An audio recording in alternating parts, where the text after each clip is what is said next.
C'est à Wapakoneta, une petite cité de l'Ohio fondée par les chefs indiens Blue Jacket, veste bleue, et Black Hoof, sabot noir, que naît Neil Armstrong le 5 août 1930. Il va passer son enfance à déménager à cause du métier de son père et à regarder voler les avions. Il a tout juste 2 ans la première fois qu'il en voit un. Et il est fasciné. Aucun doute, il sera aviateur. Après avoir terminé le lycée, obtenu son brevet de pilote à 16 ans, avant le permis de conduire, Neil entre à l'université Purdue, Indiana, pour y étudier l'aéronautique. Il a toujours la tête dans les étoiles. Comme la famille n'a pas d'argent pour payer les études, il obtient une bourse, une aide financière. Il pourra étudier, mais en échange, il faudra qu'il fasse 3 ans de service militaire dans la marine. Après plusieurs mois de formation dans des bases militaires américaines, Armstrong apprend à voler sur des avions à réaction et à se poser sur des porte-avions. En août 1951, il est engagé dans la guerre de Corée, un conflit qui se déroule en Asie. Il réalise 78 missions et sera décoré 3 fois. Le 23 août 1952, il quitte la marine et reprend ses études à l'université Purdue. En mars 1955, Armstrong entre comme pilote d'essai dans l'armée de l'air américaine. Il va essayer de nouveaux modèles sur la base Edwards en Californie. Il vole aussi sur les premiers avions fusées, atteignant des altitudes et des vitesses incroyables. Mais c'est un métier très dangereux. Parfois, c'est un moteur qui explose. Parfois, le train d'atterrissage qui se casse. Heureusement, chaque fois, Armstrong s'en sort sans être blessé. Le programme lancé par le président Kennedy en janvier 1961 est confié à la NASA. Son but, rattraper les soviétiques dans la course à l'espace, car ceux-ci ont lancé le premier satellite, envoyé le premier être vivant, une petite chienne, et le premier homme dans l'espace, Yuri Gagarin, le 12 avril 1961.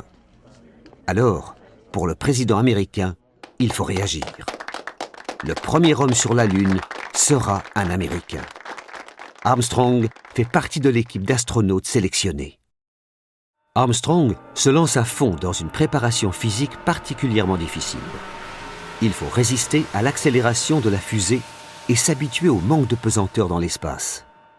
Pour cela, la NASA a l'idée de faire travailler les hommes en piscine avec leurs scaphandres. Mais il y a aussi l'entraînement géologique. Manger des serpents, par exemple, au cas où, au retour de mission, ils atterriraient dans une zone sauvage.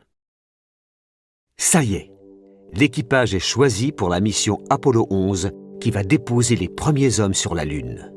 Il y a Neil Armstrong, chef de mission, Buzz Aldrin, son second, et Michael Collins, pilote du module qui restera en orbite autour de la Lune. Le 16 juillet, à 9h du matin, heure locale, la fusée Saturne s'élève dans une gerbe de feu et un bruit d'enfer de Cap Canaveral. Après un voyage de 4 jours, Aldrin et Armstrong, à bord du module lunaire Eagle, Aigle, allunissent sur la mer de la Tranquillité. Puis, devant près d'1 milliard de téléspectateurs, Armstrong sort le premier et pose le pied sur la Lune, suivi par Aldrin. Ils prennent des photos, des films, plantent le drapeau américain, font des relevés scientifiques, ramassent plus de 20 kilos de cailloux. Tout cela en direct à la télévision. Incroyable! Après plus de 21 heures sur la Lune, il est temps pour Aldrin et Armstrong de rejoindre Collins, toujours en orbite. Le 24 juillet, en plein océan Pacifique, le vaisseau spatial amérique comme prévu, non loin du porte-avions américain Hornet, chargé de récupérer l'équipage qui reste en quarantaine, c'est-à-dire isolé au cas où ils auraient rapporté une maladie inconnue. Ils vont faire de nombreuses conférences de presse dans le monde entier. En août 1971, Armstrong quitte la NASA. Il va faire différents métiers. Professeur à Cincinnati, enquêteur lors d'accidents de navettes spatiales et fermier. Il s'installe en 1994 avec sa nouvelle épouse, Carol Knight, dans une ferme de l'Ohio, où il élève du bétail et produit des céréales. Il meurt le 25 août 2012, après une opération du cœur. Ses cendres sont dispersées, comme il le souhaitait, dans l'océan Atlantique.